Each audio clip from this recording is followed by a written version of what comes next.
You're listening to the Wealth and Wanderlust podcast, an international finance and personal development podcast for the modern day woman.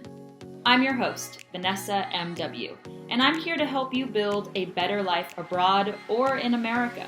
You can find out more about my work in finance and travel on wanderonwards.co, or you can say hi on Instagram at wanderonwards. Not all classrooms have four walls, so open your mind to what's possible and let's get started. Hi, everyone. Welcome back to Wealth and Wanderlust. It's your host, Vanessa M.W. And today we have a wonderful personal and business friend of mine. We met during the quarantine. We haven't met each other IRL, but it feels like we're soul sisters anyway. She has multiple businesses. She's a woman in STEM, but let me allow her to introduce herself a little bit more. Jannese, please take it away. Thank you so much, Vanessa. It is such an honor to be here. I'm so excited that you're doing a podcast, and the podcast that I have is actually what brought us together. So, hi, everyone. My name is Jannese Torres-Rodriguez. I am creator and host of Quiero Dinero. It's a personal finance podcast for Latinas. And we're out here just teaching people who are not being taught about money, about the importance of it, about how to earn it, how to keep it, how to grow it. And on top of that, I'm just, I like to call myself a multi-hyphenate because I do too many things to list in a way that's actually realistic and kind of sounds crazy when I do list them all out. But I am a woman of many different passions. Most of all, just finding ways to make money online and like being a wealth building badass. Like maybe that's my official title. I think we're going to use that as the tagline so people can Google you that way. I love it. You have two businesses, right? I do. A full-time career in tech. Yes, ma'am. You are a wonderful wife and dog mom. Yep. And when do you sleep? Not very well and not very often. I will be the first to say my sleeping patterns are very irregular, but I think, for me at least, my genius comes alive in the night when I should be sleeping. And so I've come to accept that and embrace it, right? Because you can always sleep during the day when you have time for a power nap. But I mean, I'm a firm believer that everyone has the same 24 hours, and the way that you spend them is really going to result in what your life looks like. So I'm not a big TV watcher. I'm always kind of doing more than one thing at a time. And I think when you're running businesses and working full time, like that's just the norm. It just becomes something that you adapt to and you make it work because you care about it. Yeah. And what I really appreciate about you, Jannese, is that you're so forward thinking. So the things that you're doing today might not have an immediate payout, but they will down the line. And we've really seen this with Delish D'Lites because you started this blog when again? I started the blog in 2014. It didn't become profitable for 18 months or so, but whenever I'm building a business, I'm never actually thinking about the money, because I have found that in instances where I did approach a project that way, they always fail. For some reason, there's just something about caring about the money more than the product or the service or the passion behind why you're doing something. It never outweighs the work ethic that it's going to require to bring something to life. So I am a builder of businesses that require a lot of heavy investment. And you know this too, as a blogger, as a podcaster, like you're never sure if you're actually going to be profitable. Sometimes you don't even go into this stuff trying to be profitable, and it just is a result of you doing great work. But yeah, when it comes to building a business, I'm of the firm belief that your why is what drives you to invest that time, even when you're not sure what the payout is going to be. And I love just watching things grow. Like it's part of the fun. So you have to embrace it. Absolutely. The high highs and the low lows, I think keeps the fire in me going, because I started Wander Onwards in 2013 as with like some glitter and a domain name. And so now I'm on track for Wander Onwards to be equal or surpass my full-time gig in profitability. So you need time. You need to make mistakes. You need to ride the wave. But let's go backwards a little bit. So we met because of our mutual interest in money and financial freedom. So you started two businesses to chase fire, and then you have your full-time job as well. What is your FIRE strategy? Tell me about your investing style. Are you buying houses all over the Florida coast? Can I rent one? Let us know. Yeah, so it's funny because when I started becoming a quote unquote business owner, which I think for me was kind of like not something I realized I was doing, right? Because side hustle sounds like a hobby. And I think it tricks you into thinking like you're not actually creating a business, but like those tax bills are real, y'all. So that's number one. Like when you're earning money outside of your 9 to 5, like you've officially created a business. I don't care like how you call it, what you call it. So fire and my side hustles were never necessarily tied together until I found out about fire. Um, I found out about fire maybe 2017-ish, 2018. And it was really from a place of like desperation. Like I hated my job. And I was like, I don't want to do this like work for the rest of my life. Like, is there an option?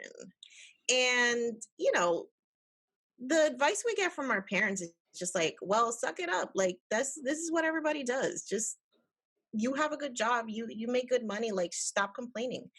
And there is some merit to that, but at the same time, like 65 years before you actually start enjoying your life, like that's a long ass time for me. It's just not something that I can reconcile with. And for me, like society has really like painted this bullshit ass picture about like what success looks like. And for me, I just always knew like I was not normal. Like I didn't want what everybody wanted.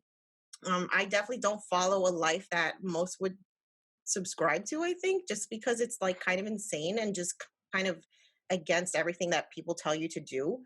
Um, so when I found out about fire, it was through podcasts. It was a couple podcasts that I really love, and like right away was Journey to Launch by Jamila Souffrant, Choose Fi, the Fi Show. Like I was just hooked on this idea that it's like, oh my gosh, you could actually invest your way to like not working. So that for me was like a huge light bulb moment. But at the time that I found out about fire, I had just bought a like $439,000 house in New Jersey. Just I was change. yeah. I'm just like I had just bought a big ass house. I was planning on being a landlord. I was still in student loan debt. And there was nothing in my financial picture that was like, yeah, I could do this too. Cause I'm like, I have like way too much debt in my name to be even thinking about like, I'm going to start investing $4,000 or $5,000 a month and like retire in 10 years. So it really took like a mental breakdown for me to realize like, this is not a vibe. Like I can't keep checking off the shit on life's list thinking that it's going to make me happy when it's clearly not, right? Because I mean, I did the whole thing. I went to school. I got a graduate degree. I started making 6 figures. I bought the house. I became a landlord because that's what you're supposed to do, right? Like that's the smart way to buy a house. And I was fucking miserable. And for that first time in my life, I was like, holy shit, like I'm literally living like someone else's prescribed recipe of like what success looks like. And I haven't actually been listening to my own heart, my own soul. Like, what the hell do I want? And so I told my husband, because at the time we had been married about 4 years. And I'm like, I want to leave. Like, I want to sell the house. I just want to start over, like, and not do this shit anymore. And of course, he starts looking at me like, oh God, she's in the midst of like a quarter life crisis. Here we go. But then I start talking to him about fire. And I'm like, look, babe, if we get rid of this house, like pay off our debts, start investing, move to a lower cost of living area, like we could retire like 20 years ahead of normal people. And so when he heard that, he was just like, tell me more. Was he So, suspect of it? Because my husband was like, I am German. I've never heard of this. I don't know. He had no idea either. I mean, like my husband's Colombian. So again, another, person of Latin descent who like didn't learn anything about money. Like we're all in the same freaking boat together. But when I showed him some documentaries and played some podcasts for him and he was just like, all right, let's do this. And so late 2018, I got rid of most of our shit, packed like a U-Haul and moved to Florida. I transferred my job because I was working based in New Jersey. but I work for a multinational company. So I said, look, I'm leaving. Can you guys offer me a job transfer? Because otherwise, like, I'm just going to go. And they did. They let me keep my salary. They actually gave me a raise. They actually gave me a relocation bonus, the whole shit. So I Amazing. was like, okay, if the universe is telling me that this is the wrong move, then I can't tell because everything's kind of lining up. So I'm just going to go with it. We did. We're here. Now I'm student loan debt free. I sold the house. I'm investing at least 50% of my income on a good day. And yeah, as far as the type of investments that I'm doing, I invest in low cost index funds, like most people in FIRE. I do dabble in like swing and day trading, but that's a very small part of my portfolio. I invest in REITs, which are real estate investment trusts, and that's basically a way to invest in real estate without the big commitment that it takes to usually buy a home with like, big down payments and whatnot. So it's like an investment vehicle for that. I have a solo 401k now as a business owner. So in that account, I also invest in low cost index funds. And I invest in myself, damn it. I invest in my business because my business has a way higher rate of return than any shit in the stock market. So we're doing all the things. That was such a glorious review of just a very small part of your life. I think COVID specifically has really transformed a lot of us in such a short period because it's a crucible. The anxiety, the stress forces us to become the people we always wanted to be. So I look forward to also retiring early with you so we can just like go to Bali instead of this bullshit. Absolutely. What do your traditional Latino parents think about your FIRE journey? They don't get it, honestly. Like, I was just on the phone with them maybe a couple of days ago, and I was like, guys, like, I'm making six figures in my business by the end of this year. Like, I just did my accounting, and I'm like, holy shit, I can't even wrap my head around that right now. And I was like, imagine if I had like my whole time to build this, like, what would it look like? And my dad's first response is like, no, mija, just do both. Because then you get the benefits and then you get the pension and just work yourself to death, basically. That's like my parents are inquietos. So they do not know how to stop. Like my mother talks about retiring all the time, but I'm like, bitch, what are you talking about? Like you can't even sit down and take a nap. Like, what do you mean you're going to retire? So, that is the stock that I am bred of, which I'm just like, okay, this is why I don't stop moving because clearly I come from a family that just works like savages. But yeah, I mean, they're just like, just make all the money. And I'm like, but dad, like it's more than that. Like I don't want to have to ask permission to take time off and like be subject to somebody else's bullshit. So they are happy that I'm financially like well off because like what parent doesn't want that? But I don't think they get like the why. And it's hard to understand like what does financial independence even look like in the Latino community? Like I don't know. And so that they have no frame of reference for like what that means. They're just like, bitch, what do you mean you're gonna quit your job? Like, stop it. You went to school. Like, so I pick my battles with them. Yeah, you have to because whenever there's a new idea, it takes a while for actual adoption. So we're just the front runners. We see the light at the end of the tunnel. And I think once we actually do quit our jobs and go to Bali and people can physically see what we're talking about, that's really going to be a huge motivation for people from our communities that had no help, no money education, nothing like that. It's going to be the fire that they need to get started on another path just like that. So when you actually hit FIRE, which is retire early, financial independence, retire early for anyone who is new to this, what are you going to do with your daytime? That's such a great question. And I feel like it's going to evolve. So obviously I'm never going to stop like working. I love what I do and things like the podcast, like the blog, just finding different ways to create these income streams, investing. Like I am never going to stop. It's just a matter of really redirecting my energy for me. It's choosing when I want to work versus when I have to work. It's creating multiple passive income sources so that if I want to take 6 months or a year off, I'm like, I don't care because I can do that because I got $100,000 coming in and I don't have to do anything for it. So for me, it's just really buying back my time to do whatever the hell I want more than anything. I think it was said best when someone said, freedom is the best thing that money can buy. Yeah. And I feel that in my soul. You mentioned prior that you're investing as a self-employed person in a solo 401k. Now, I just am opening mine this year, so I'm gonna pick your brain a little bit.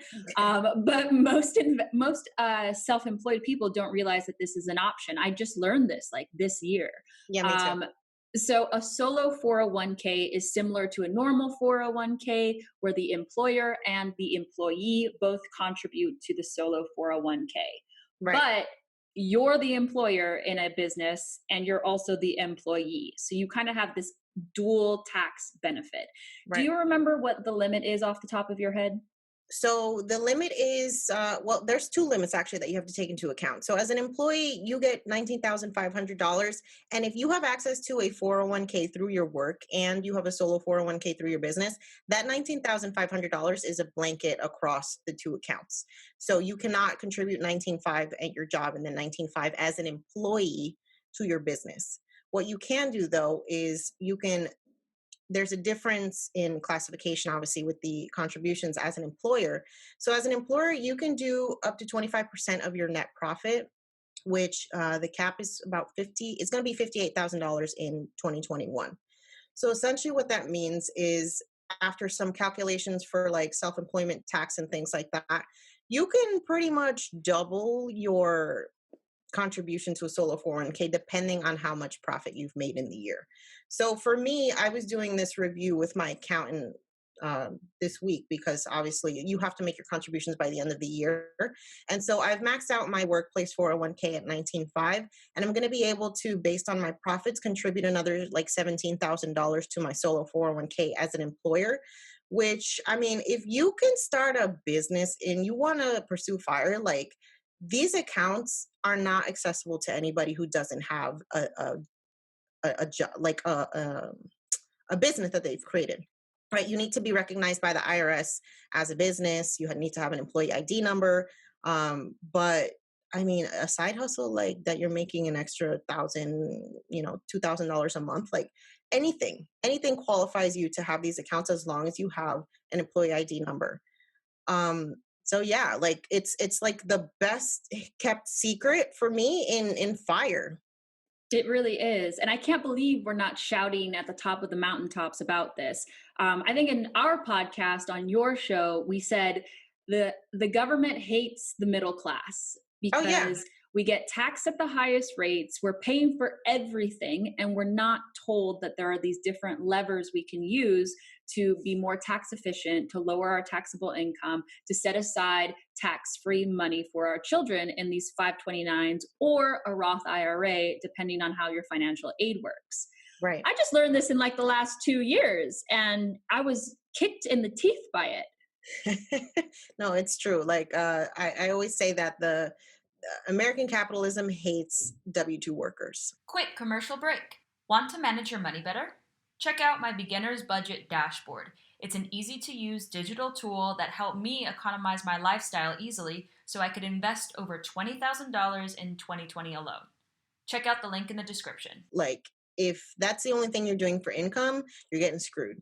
Because and you can see that too, like how quick was the feds to like bail out all these businesses during COVID. Like they passed a $2 trillion spending plan to support quote unquote small business, but most small businesses didn't even get the money. It was like big corporations, but they gave y'all $1,200. Like if that shit was gonna do something, like what?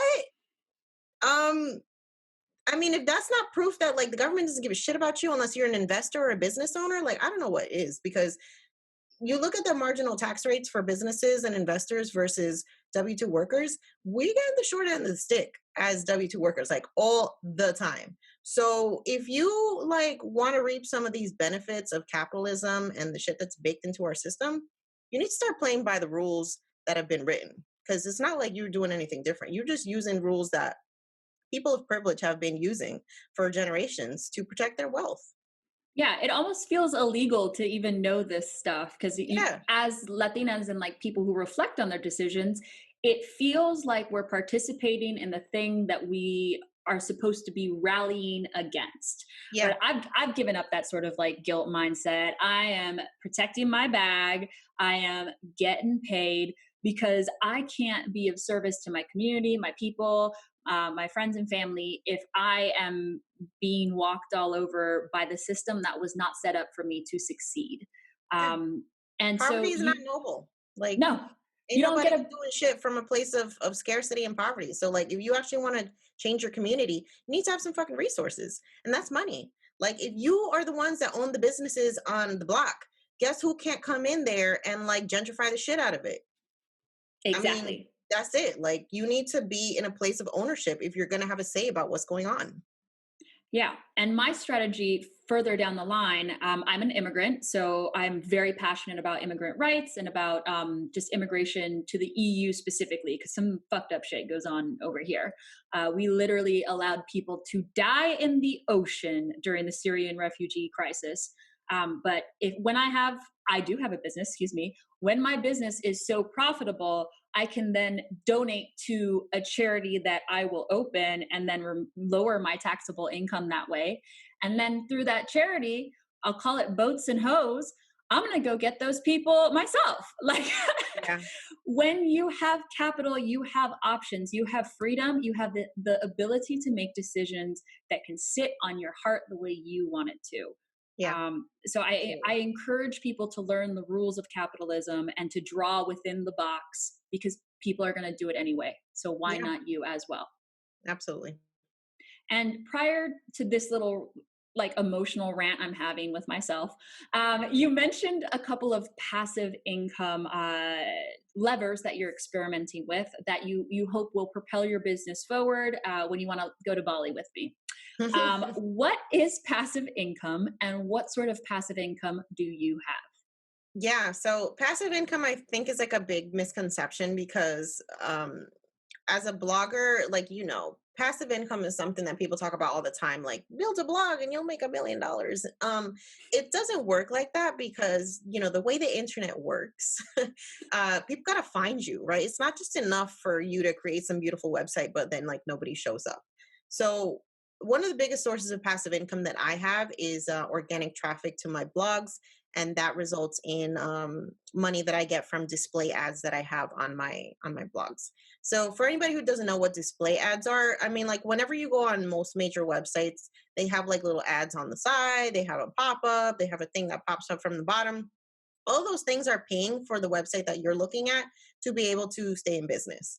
And so when you're creating a digital business and you have a website, you have several options to monetize. For people that don't want to sell products but still want to create, display ads for me are like the best solution because your readers get free content, right? Because you're not charging them for checking out your blog and you're getting paid for that work through the ads. So that's great for like people who are introverts and don't want to be like selling products. Now, there's other ways to do this too. You can create digital courses. You see a lot of people doing this, creating digital downloads like on websites like Etsy. Like I know you do that, Vanessa. Affiliate marketing is huge too. There's a lot of people that participate in affiliate marketing where you sign up as an affiliate for a company. Hopefully it's a company that you actually believe in and you're not just signing up for all this crap that is like nonsense and not going to serve your audience. And then you can embed those links in newsletters or your blog, or even you can create ads for your podcast through the affiliate marketing links and get money every time somebody signs up for the service or the product that you're promoting. So these are all passive income sources that I use to monetize my digital businesses. On top of that, obviously, as an investor, passive income is like the name of the game when it comes to FIRE. So when you're investing in low-cost index funds or even dividend stocks or REITs, anything like that, you're getting passive income just for being invested in those vehicles, either through dividends that you're getting paid out, through the market returns. And like it really still boggles my mind, like how many different ways you can actually make money online just by creating these funnels of income. And so I really implore people to like explore things beyond like selling Avon and like Mary Kay and these multi-level marketing schemes, because people seem to think like those are the only ways to start digital businesses.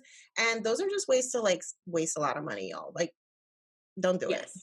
Don't do it. And I am so frustrated with these MLMs because they target women specifically, very often women of color, very often women who have families to support, small children. And it feels illegal. It technically is illegal to have a pyramid scheme. And still, so many of these MLMs thrive and convince our high school schoolmates to bother us on Facebook about becoming our own business owner. That's capitalism right there at work. Like, the fact that they allow this shit to happen means that they care more about the money than they do about the people.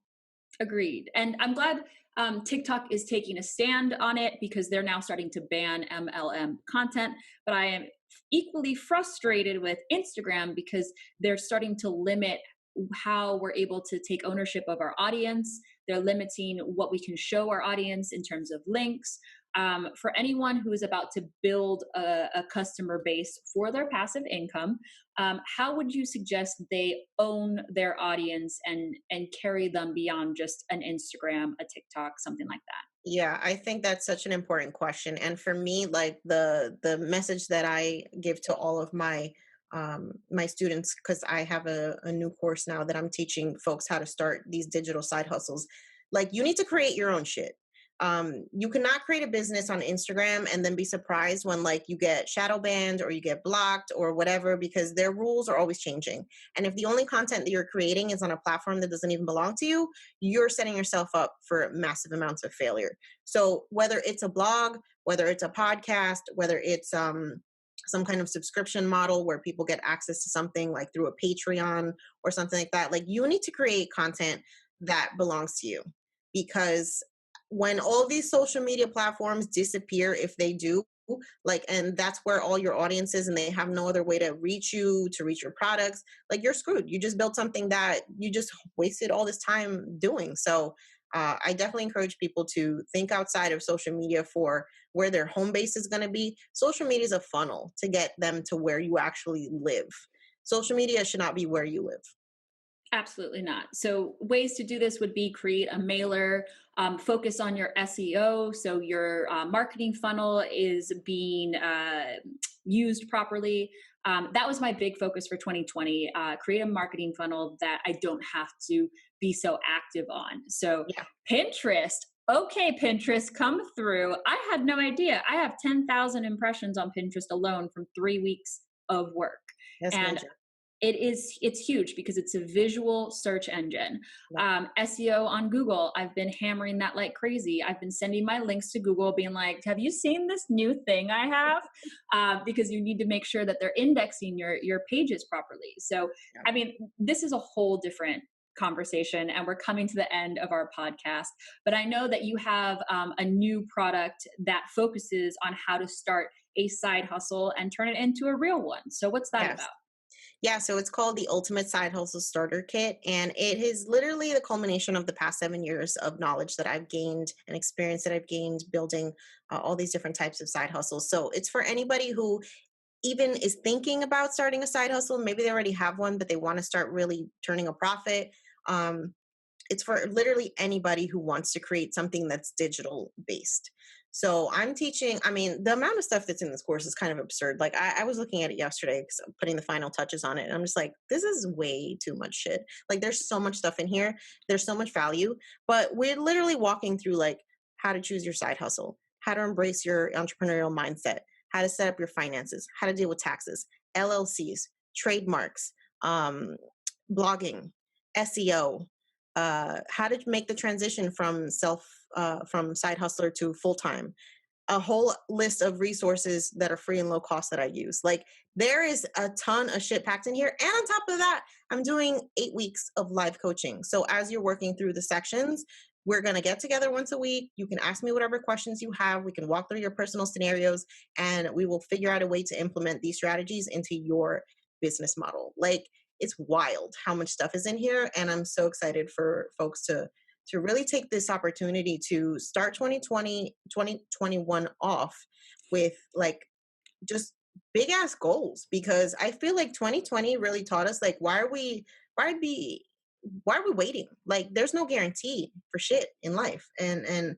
if this year hasn't taught you, like, that you need to reassess everything that you're doing and making sure that you're focusing your energy on things that are going to bring you long-term success and happiness and comfort and stability, relying on that job is not it for me. And so I want people to really think about how they can diversify their income streams and really give themselves this level of financial security that I don't think is inherent to our system anymore.